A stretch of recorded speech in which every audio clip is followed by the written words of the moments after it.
তোমরা কি কখনো কল্পনা করছো যখন আমরা ট্যাবলেট খাই তখন ওই ট্যাবলেট কেমনে বুঝে যে আমাদের শরীরের কোথায় সমস্যা? তো দেখো, মনে করো আমাদের মাথায় ব্যথা করতেছে, তখন আমরা মাথা ব্যথার একটা ট্যাবলেট খাইলাম, তারপর ওই ট্যাবলেটটা সোজাসুজি পেটে চলে যায় আর পেটের অ্যাসিড ওইটাকে গলিয়ে দেয়, মানে ছোট ছোট টুকরা করে ডিসঅল্ভ করে দিবে। তারপর ওই ট্যাবলেট ডিসঅল্ভ হয়ে ইন্টেস্টাইনে যায় আর ওইখান থেকে তোমার ব্লাডের সাথে মিশে যায়। আর আমাদের নেশা আমাদের পুরো শরীরে ছড়িয়ে থাকে। তো ট্যাবলেট সবার প্রথমে ইম্পর্টেন্ট অর্গানের কাছে যায়, যেমন ধরো লিভার, হার্ট, কিডনি, ব্রেইন।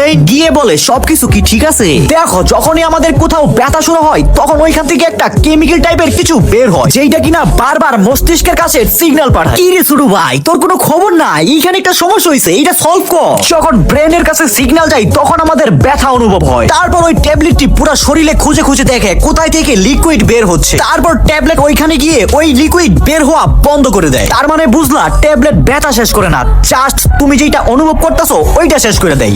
সমস্যাটা তো ওই জায়গায় রয়েই যায়।